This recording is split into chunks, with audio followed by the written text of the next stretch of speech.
is, by the same name, Amplifying African Voices for Strategic Action. And one of the suggestions that has come through over the last weeks and months of engagement is that we should convert this into a coalition of partners, individuals, think tanks, universities, and you know, even policymakers. So I do not want to say I'm already making a recommendation that this Amplifying African Voices for Strategic Action already be made a loose coalition of like-minded people interested in this area, but I'm putting that out there. Before I can see Professor Odhiambo is here, so I will, you know, one of our closing ceremony guests is already in the house.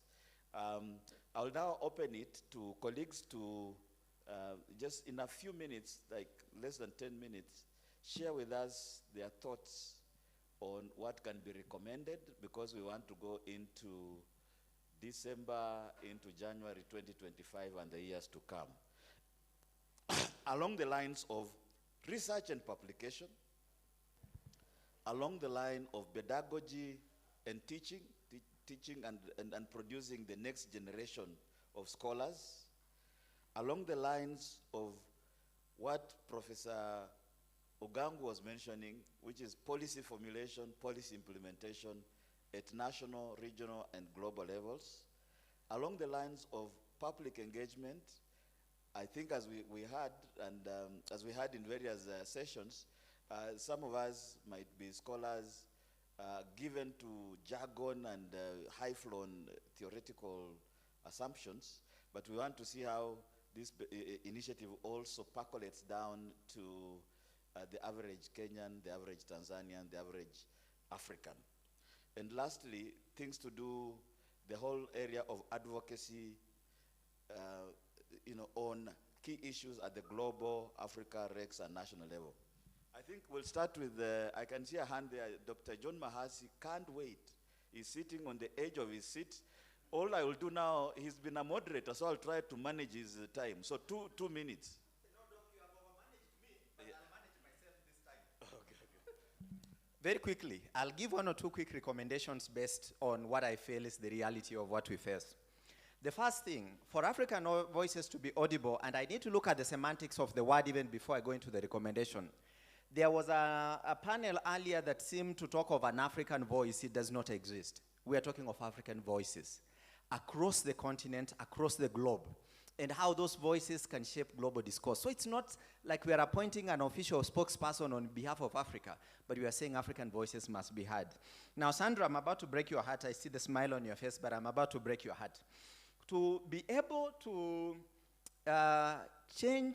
to amplify African voices at the global scale, the first thing that we must do is we must change the narrative. We must change the narrative. What is the narrative? There was a presentation that was made here this morning that showed the UN having classified Africa among the inanimate problems that we face and that must be resolved going forward. If I had enough money in my pocket, I would pay either Sandra or somebody else's fare and send them to Antonio Guterres himself and to tell him we are calling out the UN in bad light for doing such things that continue to profile Africa as a problem, as an outlier case, not as a continent of well-able people who can stand and speak for themselves. If I ever get the chance, I will call out the UN in the loudest terms possible. I'm telling you, that's a recommendation. We must change the narrative. And I'm showing you elements of the narrative. I want to give you another element of the African narrative that must be changed. Those of us who are in academia and have done economic theory must remember there was a pricing model based on demand and supply, and there were two kinds of goods that were exception in that category. The first good was the given goods whose demand increased with, the price increased with the demand, and there was another one called inferior goods, and among those inferior goods, there were mostly cassava, yams, African-related things. Now the world is calling those foods superfoods. In the field of academia, we have a very big problem, and I'm part of that problem because I need to say where the problem is coming from. when we are doing research work, we leverage literature, and that literature sometimes is skewed towards the agenda of whoever was writing the primary paper. For example, there is a time I personally referenced a paper that says 600,000 Africans die every year due to smoke pollution because of using fuel wood. Tell me anyone here who knows somebody who has died out of smoke poisoning because of using firewood. Such narratives must be changed. We cannot continue to ride on the basis of these narratives and hope to paint Africa in a positive light. I had a lecturer here saying we need our own African theory.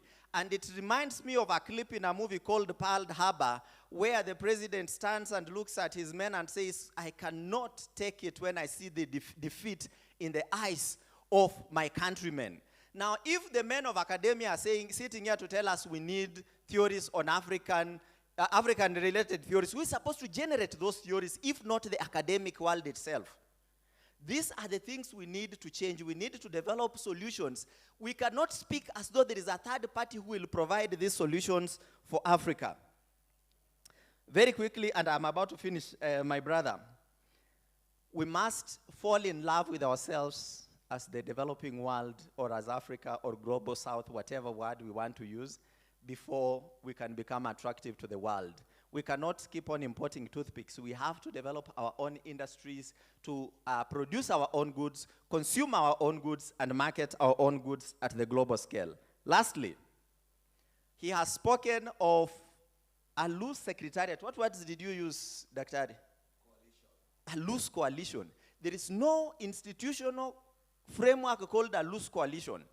If we must move forward, we must commit to form an organization called the African Voices or something like that, and be willing to invest in it. And Horizon Business Solutions, standing here today, is willing to host 2 or 3 secretariat staff for 2 to 3 years and provide them a seat and even resource them to be able to advance the agenda of Africa Voices. Thank you very much.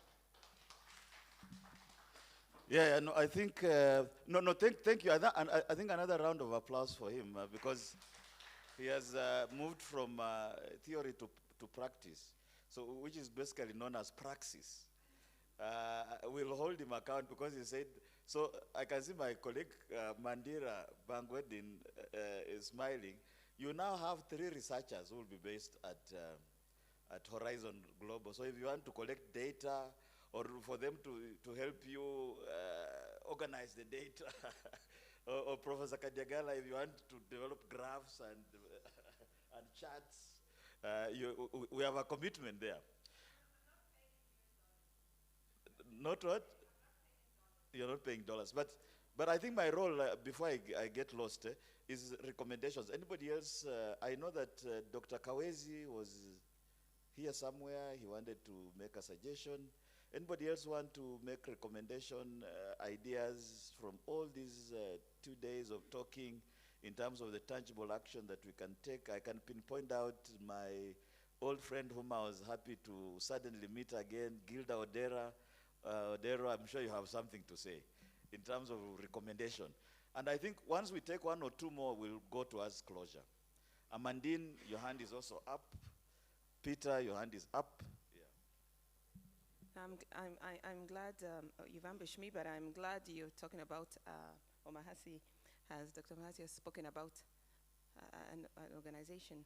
But in all that, all I'd like to say is that as we talk of all these things we've spoken about, which are very good, we must remember that as long as, and somebody said that yesterday, entrepreneurship, how can we bring in that power amongst the youth so that when they have some power and some money in their pocket, and we have to keep researching and thinking of what do we need to do, even as we're doing all these things, so that we can bring up this population who are the ones who are going to take Africa where we want to see it. Thanks. I think Rosemary? Yes. What came out in the last session is how do we tell our stories and in a digital world. And they say that numbers have got words, and in the African culture, there used to be the grandmother stories. And this grandmother story used to have kind of an impact that could be used to shape the community. And we cannot tell our stories if, again, the last speaker was saying, if we don't fall in ourselves with the telling our own stories, adapting them, and now taking that story and branding ourselves and taking it to the global and amplifying it. So telling our stories will be critical. I think this goes to Dr. Mahasi's narrative idea, storytelling, I think is important. Amandine? Yeah. Very quick and practical recommendation is maybe to create a LinkedIn group. This could be create the bridge between this event and the next one, and also to give us the opportunity to share any documents or potential events where we can invite each other, just very concretely. Wonderful. I think networks to continue the conversation. Peter Mbuva here. Thank you, Prof. Having listened and also played a role during the entire conference, I think African societies must get the political leadership right, because politics determines who gets what, when, and where. And therefore, if we live on a political system that does not develop its own people, it will be impractical for us actually to claim hegemony and to be able to market ourselves outside there as a force to reckon with and to be able to compete with the rest. Therefore, let's embrace the right political leadership to support and to develop structures that will attract manufacturing so that our young people can get employment and not getting employment outside. Thank you. Thank you very much. I think this is where we will, okay, Gabriel, I think you're our last colleague. Thank you very much. I think this project can be transformed into a program, a long-term program that will include different projects, because many topics have been raised here. So we can develop a program that will include different projects and can be sustained by the African Union and its different sub-regional organizations. Right, I think that's an important consideration that will be deliberate in reaching out the African Union as well as the regional economic communities, and I dare say the UN system as well. Okay, so I think Sandra also wants to say something. Yeah, okay. So it's going to be very brief because we also in the United Nations have been struggling with how best to reach audiences. Because we need audiences to engage in our work for impact. And so one of the things that we've very much been focused on is solutions storytelling. We've seen the data that tells us that young people who are terrified, who are depressed, and feel that there's no hope in the news that they're reading, get turned off. Yeah? And so what does that mean then for the question of the business model, which had been mentioned by one of our colleagues on the panel? And so I think it behooves all of us to sort of really think about where is the solution storytelling. And it is not to sort of whitewash or say that there are no problems, but where really are those solutions? And how can we all do our part so that there is a wave of that narrative that is an empowering narrative about Africa, an Africa that makes us want to buy African goods. We talked a little bit about the African Continental Free Trade Area.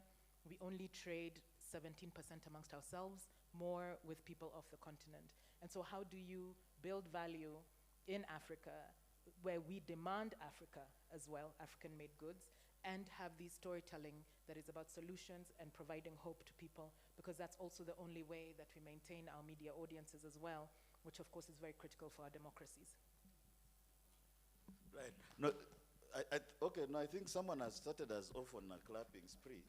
So we can, I think it is an acknowledgement that Sandra is from the UN. So let's give her a round of applause. I think to encourage Sandra that when we reach out to her, and say we are seeking partnership, she can point us in the right direction. And at least you've also mentioned that you have data. The UN system does immense research, and some of that research might be very useful as data, as perspective for us scholars, and so forth.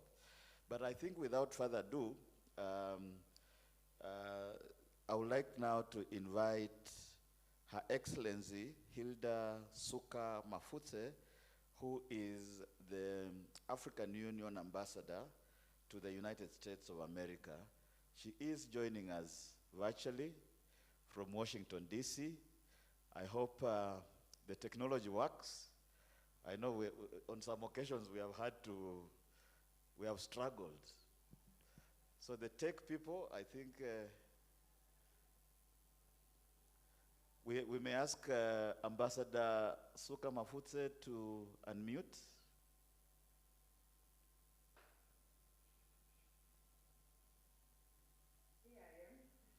Oh no, hi Ambassador, how are you?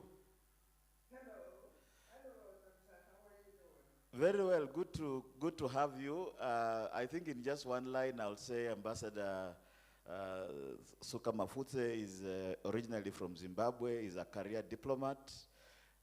He's been serving as the AU ambassador in Washington, D.C. since 2020, I believe. I personally have had the occasion to visit her in her office, and I'm certain that there's lots to do working with her. But without further ado, we want to pass it over to you, Your Excellency, to give us some of the concluding remarks on this occasion, and most welcome. Thank you.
intention is set in agenda, influence and determine processes, reach outcomes that reflect the country's objectives and interests, build and mobilize coalition to advance your objectives and the interests.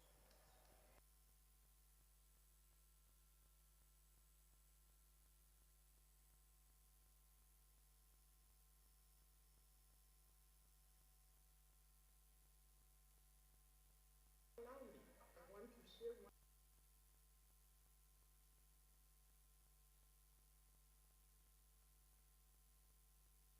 annual meeting of the World Bank and IMF in Washington, D.C., as well as a number of meetings of the G20. Being a full member of the G20 has enabled Africa to actively participate in global economic governance, advocate for its interests and specific priorities, including infrastructure development, climate change adaptation, debt relief, and financial inclusion, and ensure that these issues are addressed in global policy discussions. The African Union became a full member of the G20 in September 2023 under the Indian presidency. This year, the G20 is being convened under the Brazilian presidency, succeeding India, which will conclude its term in December 2024. In the past baton to South Africa. The Brazilian presidency, under the theme Building a Just World in a Sustainable Planet. The priorities include social inclusion and the fight against hunger and the poverty, energy transition, and the three dimensions of sustainable development, economic, social, and environmental, and the reform of the global governance institution. These topics align with the priorities of the African Union towards realizing the Africa we want and encapsulated in Agenda 2063. I want just to open a small parenthesis to say that Africa has long been seeking the continent's full participation in the G20 deliberations. South Africa, for instance, had argued soon after the 2008 financial crisis, which elevated the G20 financial track to the G20 summit, that Africa needed to have greater formal representation. Joining the G20 as a full member is a great opportunity for Africa to amplify its voice in global economic governance. It also builds on the continent's display of increasing agency on global matters. How are we amplifying Africa's voice and what are our achievements so far? Let me say, as I indicated, since December 2023, the African Union has been actively participating in G20 meetings, engaging in the Sherpa track, finance track, and the various groups, various working groups, ensuring that Africa's voice is amplified. The African Union has advocated the African priorities, such as financing the development, infrastructure investment and development, and access to international financial markets. The inclusion of Africa's perspectives discussions on the reform of the international financial institutions, such as the World Bank and the IMF, is an important step towards improving the responsiveness of these institutions to African needs. In addition, as the continent bears most negative impacts of climate change, Africa's participation in G20 discussions has underscored the urgent need for climate adaptation financing.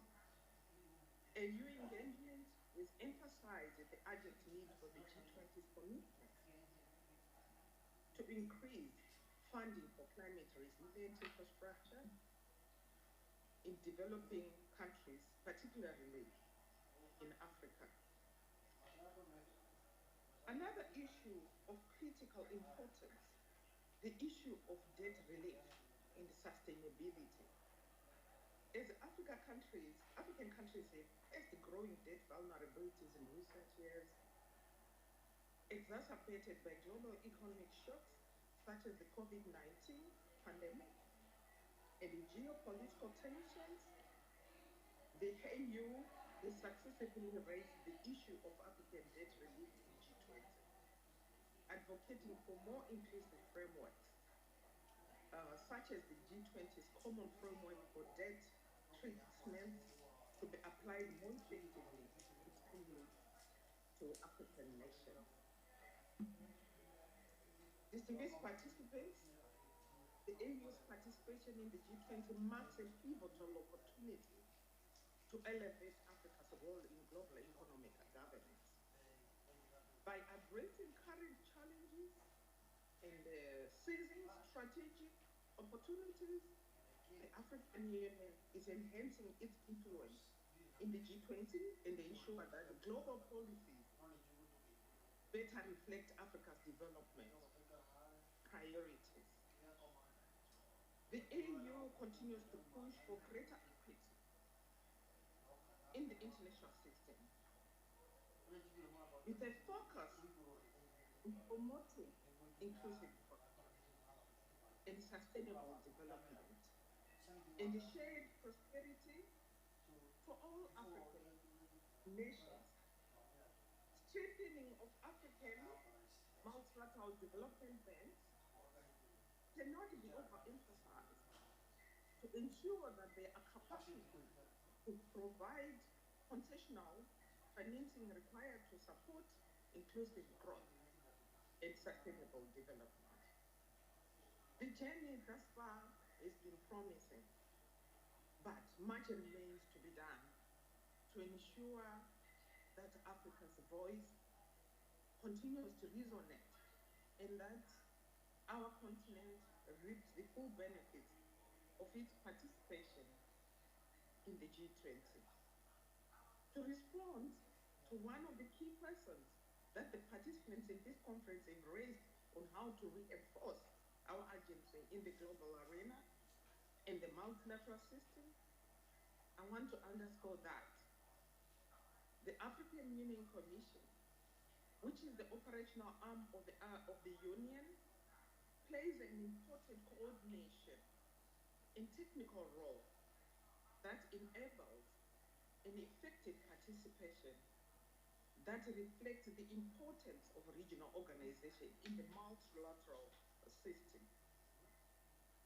An efficient, value-adding institution such as the AU, driving the African integration and development process in close collaboration with its member states, the regional economic communities, the academia, and our knowledge institutions, and the African citizens is in the interest of the international community. Importance of building our technical capacity on strategic communications and diplomatic advocacy to influence policies has an impact. Last but not least, enhance African academic engagement in foreign and the public policy. I want to conclude my remarks by sharing with you the essence of the mandate of the diplomatic mission I lead. It is the first bilateral diplomatic mission of the African Union in the world. It was established in 2006 to build, sustain, and nurture strategic partnership with the United States government, develop, maintain productive institutional relationships between the African Union and the key U.S. stakeholders, including the U.S. Congress, think tanks, and institutions of higher education, civil society, the private sector, and the diaspora. The key objective is to raise the profile and the visibility of the African Union and mobilize the necessary predictable support to its continental agenda. Our message is clear. Any strategic partnership with Africa should take into account Africa's priorities and focus on areas that will unleash the continent's potential.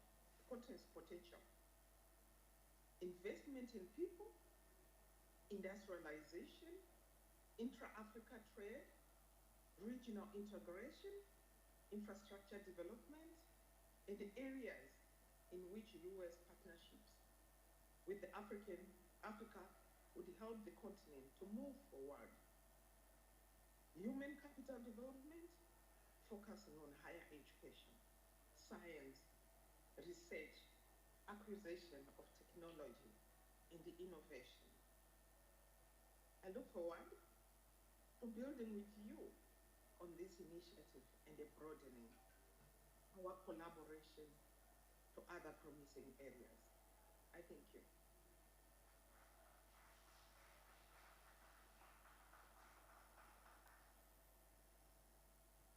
Thank you very much, Ambassador Suka Mafutse.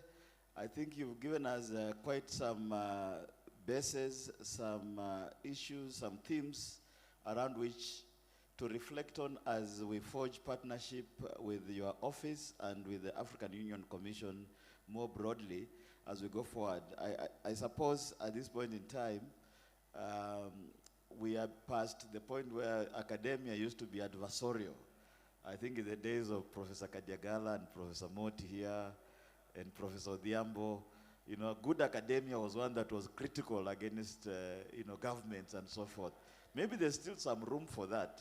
But at this point in time, I think academia policy partnerships are important in pushing our agendas forward, as long as one does not capture the other, as long as there's room for constructive criticism. And of course, you've touched on the G20, now being called the G21. I think we'll use your good offices to see how we can amplify our voices within the G20 or the G21. Your office is very important, being in Washington, D.C., where the headquarters of the World Bank and the IMF and other entities are based. And I'm aware that your office in Georgetown is always open. And so don't be surprised if we overwhelm you with requests for, you know, opportunities to do fieldwork in Washington, D.C. You know, particularly if we are coming from the continent, we want to do fieldwork in Washington, D.C., and we might be reaching out. But thank you very much, Ambassador. We appreciate maybe one more round of applause. Right. And her speech will be available. I think I want to conclude by, before inviting Professor Odhiambo, to just say a couple of things that have to be said, because after this they will not be said again. We currently are actively seeking a partner for the next conference, which will be held around this time next year. There are indications that the Namibia University of Science and Technology, working with the Namibian government, might be interested. We have some initial discussions. and we are waiting to see who else comes on board. And this suggests that we conclude the conference today, but we'll take a few hours to rest, but then we start actively working towards the conference 2025 with various building blocks towards that date, including, as I mentioned, knowledge production in various forms and so forth. But in very direct, explicit terms, there are 3 book projects that are already either underway or just beginning. One, as I mentioned, is a Geopolitics and Information Rights book that's being edited by Ivy and our colleague Klengiwe from University of Pretoria. If you feel inspired to contribute to this edited book volume, I think information will be provided. I think my colleague Mandira Bagwendin is here, and she's working with another well-accomplished scholar from South Africa called Sanusha Naidu on a book to work on the Belt and Road Initiative in Africa, the China's Belt and Road Initiative in Africa. So that, I think, the call for abstracts will be coming, will be circulated soon. And lastly, my colleague and friend, Edward Kawezi from Makerere University is also here, and he's editing, along with myself, I must say, a book called Africa in the Global South. We already have 10 book chapters from various scholars, but I think we need another 3 or 4, and we saw some very good discussions here that can actually form book projects. I think the next, the main outcome of this conference is going to be the conference proceedings. We're actually going to email the abstracts. We're just not able to share them in time, but it's not nearly done. We are sharing all the abstracts to start with, but that will be followed very quickly with conference proceedings as an academic product out of this. I could go on and on about the steps we need to take and so forth, but I think at this point in time, I'd like you to help me invite our last speaker, and after he speaks, I don't think anybody will speak again. I'm actually off stage from this point in time.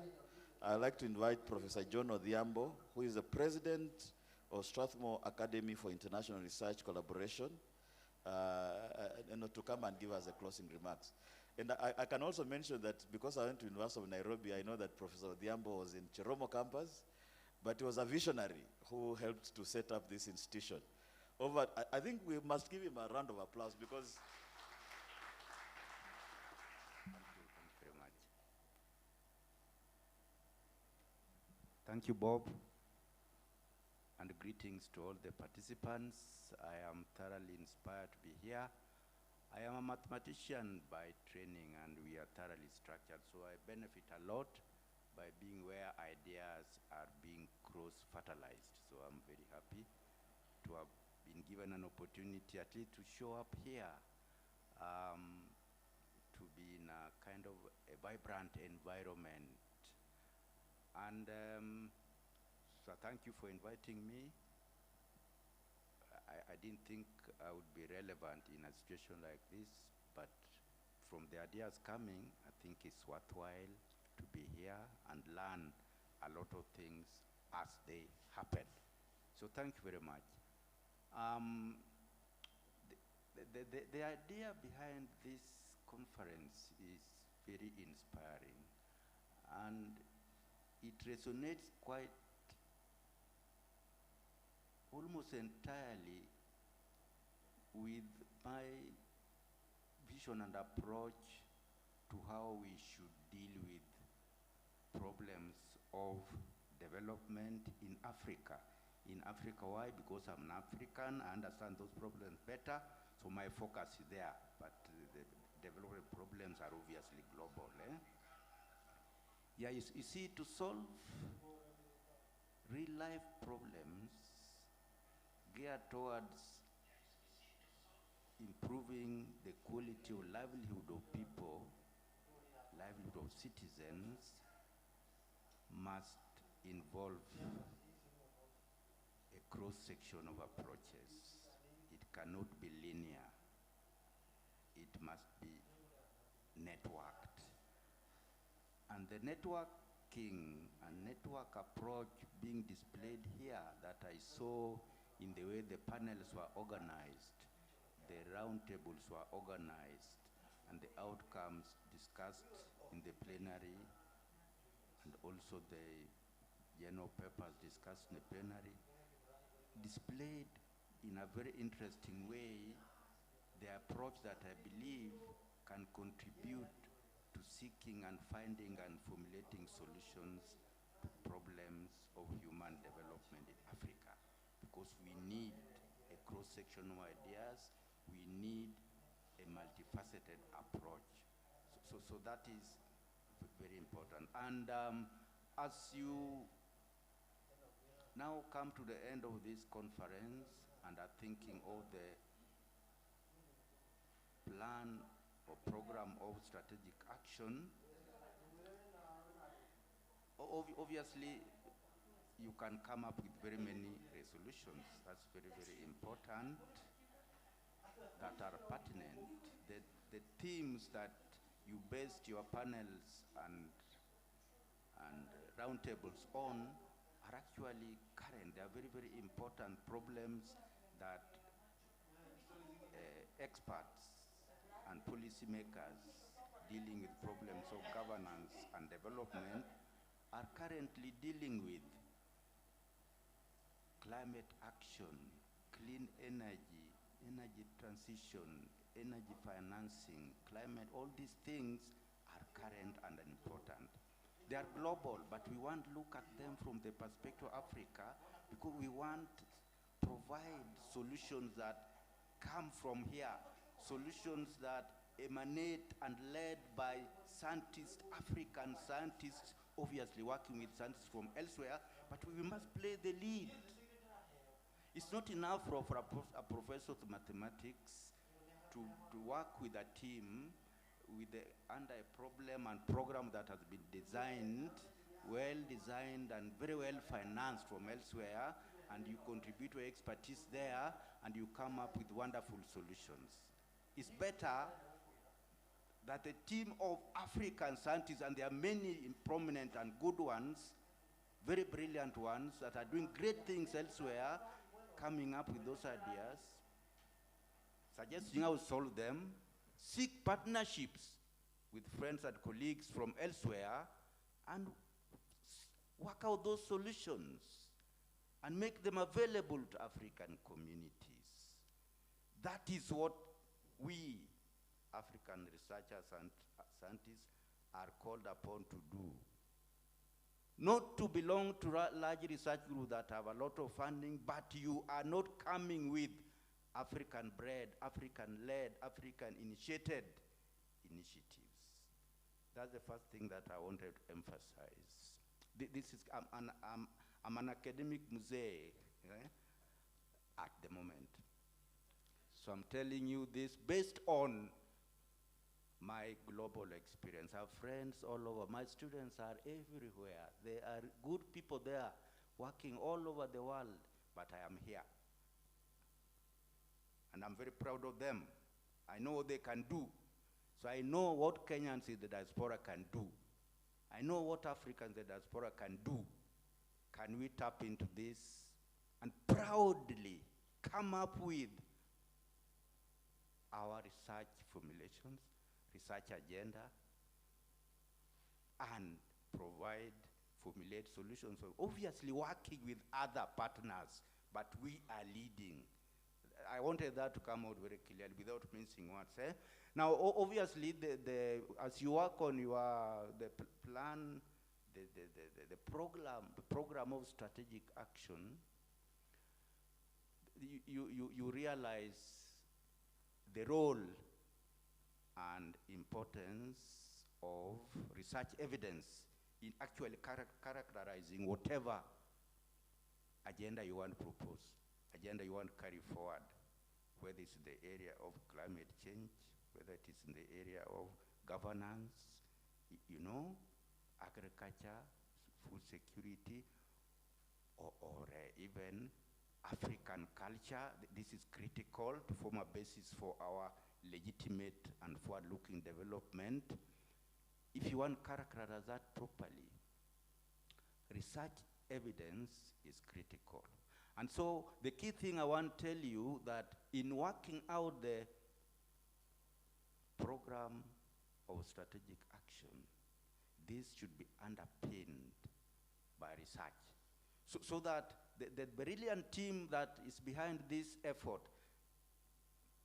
should make research to be at the core, at the center, the focal point of the approach in seeking solutions to the problems and areas that you have identified. This is critical. There's no way we can avoid basing our search for solutions, our formulation for solution paradigms without depending and relying on research evidence. So research should underpin the programming activity that comes out of this conference. I wanted to emphasize that very much. We must, as African researchers and scientists, obviously go out for impact research, research that impacts direct on the lives of our people. But it should be research that is based on, as the ambassador was saying, of the African agenda, clearly driven and answering to the African agenda.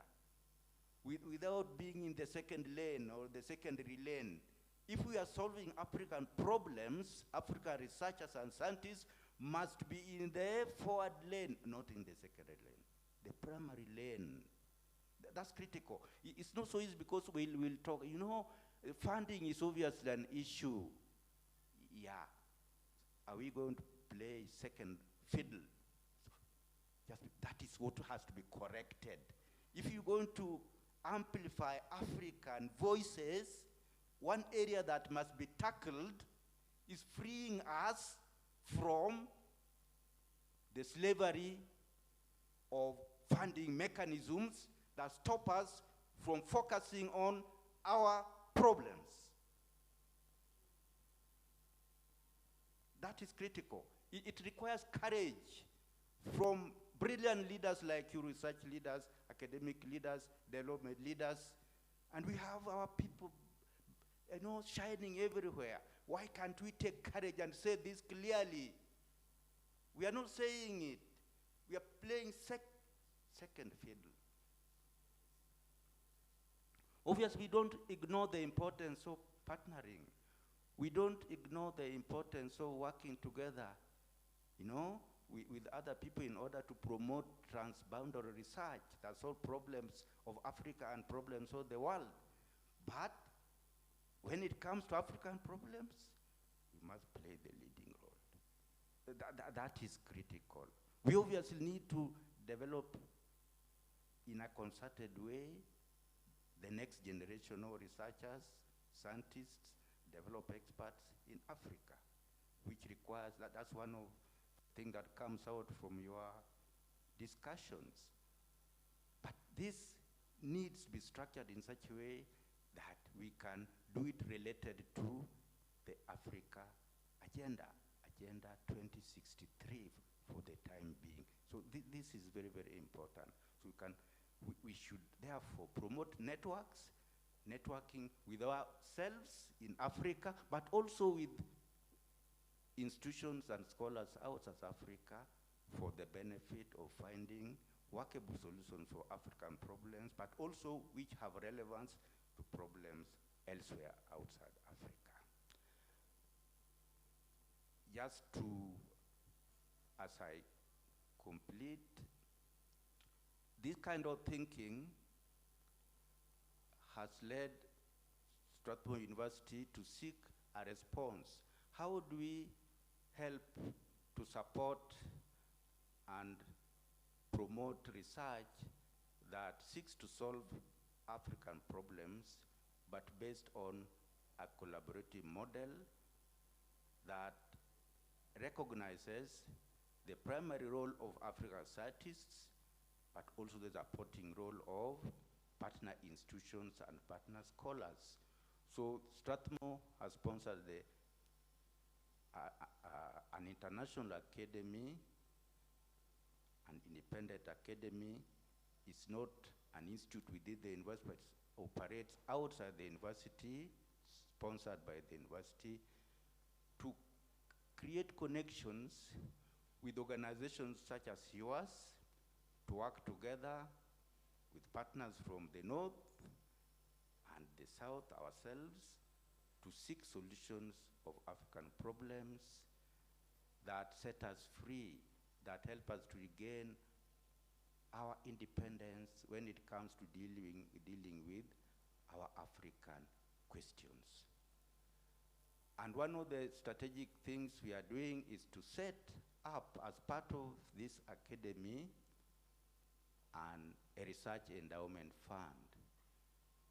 So it's part of our financing model, but it's more of a strategy to kind of give us a space around ourselves, to think on our own, to plan our own research, not to be driven by what the person that is funding our research is interested in. So ladies and gentlemen, I wanted to share these ideas with you. The point I wanted to make is that the work that you do is critical. The future looks great now, but if you want to contribute to the next generation of researchers that will help us accomplish the development agenda that we have in mind, we have to make sure that we work together, but create an environment where we can fund our research, we can formulate our research without coercion, without playing second fiddle. Thank you very much.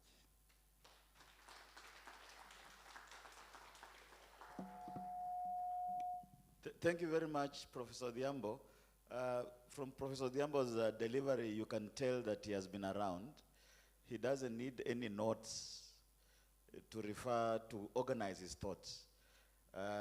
It is where my colleagues, Professor George Nyabuga and Wilson Ugangu, are also going. And for the benefit of Professor Kadiagala, these are my colleagues. So I'm always at liberty to touch on them. But now I'm inviting Rosemary Okello to give us a vote of thanks, and we are done. I'm not saying any single word after this. Thank you.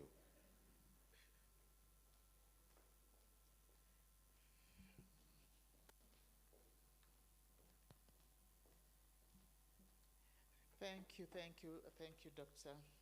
Bob. And I just take this opportunity just to thank our previous speakers who have made the ending session of this great conference become a reality and a focus, and that is to thank Ambassador High Excellency Hilda Suka Mavudza, and we thank you for just taking this opportunity to be addressing us all the way from Washington, and to also offer the partnership agreement that we can also come and take this amplifying African voices to the next level. Professor Diambo, who has been the founder of this university and actually has been a mentor to many people, for those great remarks and for just challenging us, how do we see ourselves positioning Africa in the world. And with that, I also like to recognize those who have made it possible for us to be here today, the Open Society Foundation, who actually funded this conference and made it possible for us to be sitting here and be talking and discussing and challenging ourselves, how do we amplify the African voices? And Wits University for taking this opportunity to just organizing it and becoming a partner with Strathmore to bring this workshop here.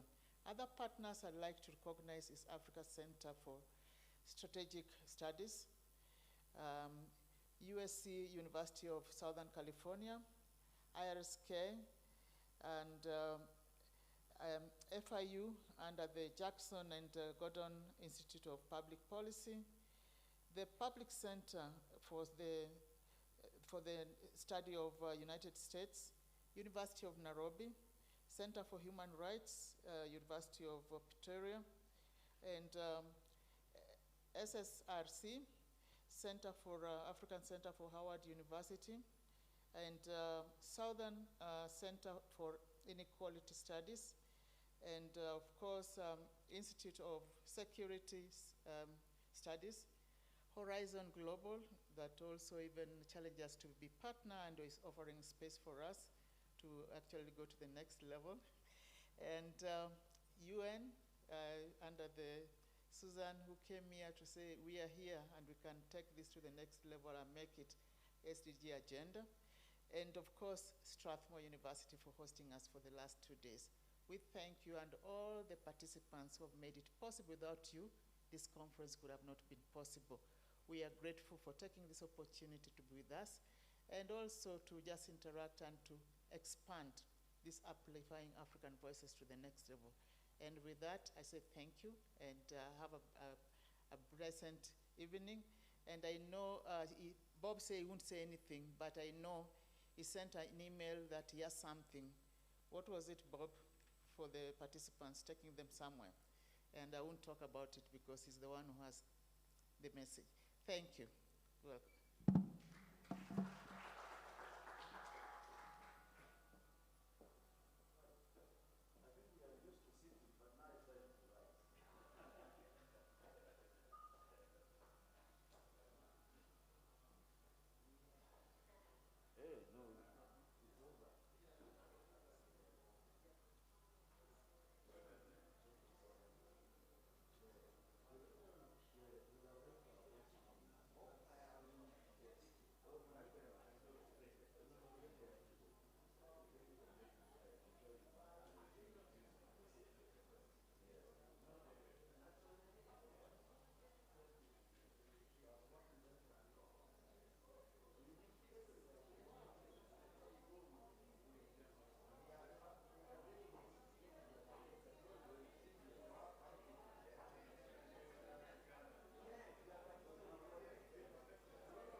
Hello, everyone. Sorry. Hello. We'd like a group photo at outside. There's a group photo, and then, of course, Strathmore has got the Strathmore Choir to actually, console your soul as you go away outside. So a group photo outside, please. Don't leave. A group photo.